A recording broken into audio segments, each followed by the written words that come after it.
Hi there. I'm responding to a video by the Young Turks where Anna Kasparian reminds us that Cenk always says that we have to limit the influence of money.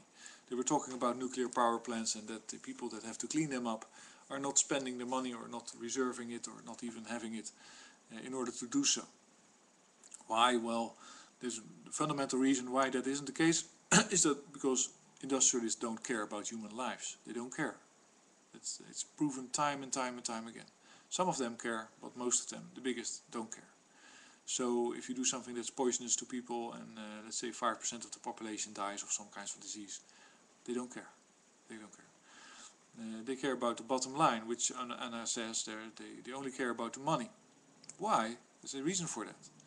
And that's not because money is money, because money, paper money is worthless. It's paper, it's fiat currency. You can only buy a dollar with a dollar officially, by law. And nothing else is protected. Everything else is just coincidence. People abide by the power of money, but it doesn't exist. But for producers it's very important to have the money. Why? Because there is a link with oil. There's a link with energy. Money represents energy for them. That's why they want to have as much as possible. Either to have for themselves, to use, to produce, and to get their lifestyle going, in order to be able to sell something that they've produced, or to give to others to bribe them to make sure that they aren't in the way, because there's constant bribery going on all around the world. Everybody might know that by now. So the key issue to reducing the influence of money is basically projecting power onto money that is not there. It's not the money that has the power. It is the nature where the money comes from and what the money represents that creates the power around money, which is, as long as money represents dominantly fossil fuel resources and you are completely dependent on that, money will represent the power of the fossil fuel industry and the nuclear industry, of course. And those are industries. They don't care about your life. They don't care about people's life. They just do what they have to do in order to have their own lifestyles, as I said before. But they create the value of the money. So if you want to break, so you're never gonna, even if you, let's say, there's no way to neutralize this negative impact, because you're basically ignoring the fact that money now empowers a certain part of the industry which doesn't care about human life. It doesn't care because it has known about the climate problem for years, and it's not doing anything about it. So that's quite clear. So if you want to change that, you have to change the nature of money. And there's two things that I've said about that, and I'm saying about that in the robo-economics, which is, first of all, that money is a hack on gold. It's a hack on gold certificates. Money, fiat currency, is not a gold certificate. It's only worth itself. So then you have a problem when you save it, when you take it out of circulation and you keep it in your home. What does that money represent? It represents itself. Okay, well, fine, you can keep it by law. And if you go out, you can give it to somebody ultimately, and he gives you $1 back. You buy a dollar for $1. That's it. That's what you have when you save money, when you save fiat currency. It's nothing. It doesn't represent anything. But people are led to believe that it does, and that has a reason too. That is because when they save it, they take the ability to purchase fossil fuels out of circulation. And that's important because that means that there's less fossil fuels being consumed. So it's an efficiency measure to make people believe that they should save money. It's a way to last longer with the oil supply that we have. Ridiculous article of BP in Britain that they want to redevelop oil fields, but they can't find the brains to do it in Britain. Complete nonsense. I guess they are looking for guys with a level of arrogance and intelligence that they can make believe that they do stuff that they actually don't do, because normal common sense people can perfectly understand the process of cooking out or boiling out or using all kinds of dirty chemicals to get the last oil out of an oil well. That's not complicated. Of course it isn't, because they have written down, they know exactly how to do it. They only have to tell some people to do it.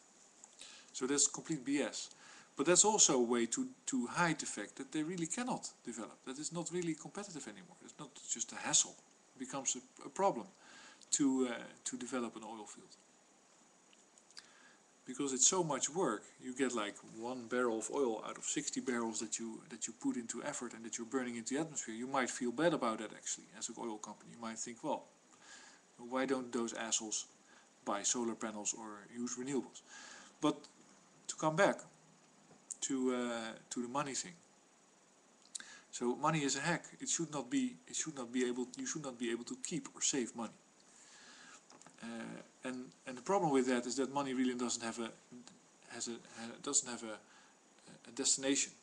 And right now it has a way station. That are the banks. It always passes through banks all the time. Everybody knows where the money is. All these different offices with faxes and accounts.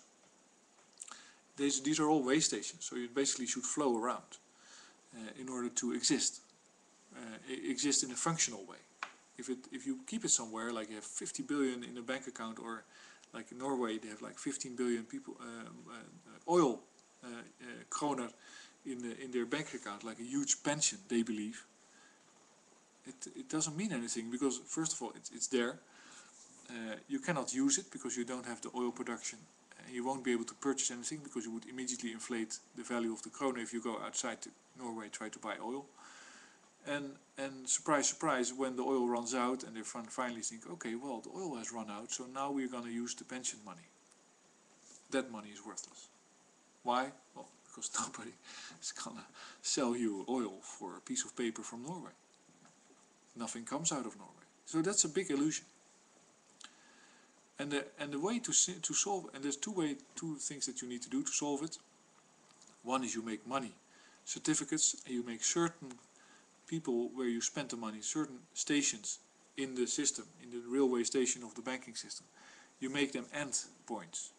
Right now they are not, because the energy companies are usually privately owned. That means that there are banks, that they're allied with the banks, and the money that flows into the energy companies flows back into is kept flowing around, which could be a good explanation for the speculative banking system, because you have to keep the money flowing around in order to keep the illusion that there's something in having money in a bank account or in a savings account at all, because it's worthless. But what you need to do is you have to make endpoints in the system, and a logical endpoint of a money certificate that represents energy is the energy producer. And it's very simple. I'm trying to work it out. But it's simply the big energy producers simply create energy certificates, and people are spending that on anything that they want to spend it on, and the people that accept it, they accept it because they know it's an energy certificate. Somewhere down the line somebody needs the energy to produce what they are selling, and somewhere down the line somebody has to go to the gas station and fill up, and maybe it's not gas, maybe it's hydrogen or it's ammonia that they're filling up with, and then they can use that certificate. So it's a useful certificate. But when they end up at the energy company, the energy producer, it disappears. It doesn't exist. It doesn't remain in existence. And that's a proper use of this certificate, because it always has been that. When it was a gold certificate, it existed as long as you were outside the bank and the gold was in the bank. And when you get back to the bank and you take the gold, you give the guy the certificate, he has to rip it apart. He has to destroy it because the gold has been delivered. That's what fiat currency can only be, and that's when it functions right. And that's also a good solution to Max Kaiser's quandary and basically the whole gold problem. That you recognize that money has to be a certificate. The difficulty is that if you do that with the energy companies, in the current form they are too powerful and they're too allied to the banks to allow that to be proposed. Because the banks are holding those certificates and they like the system. And they know it, they keep a lot of their friends at work. Then if you would have a political movement that would recognize it, then the energy companies are winning. Like I just saw a documentary about Electrabel in Belgium, which is a nuclear power company, or a power company that has a network of nuclear power plants. And nuclear power, once these things are running, is so ridiculously cheap that nobody can come into the Belgian energy market. And it's a problem.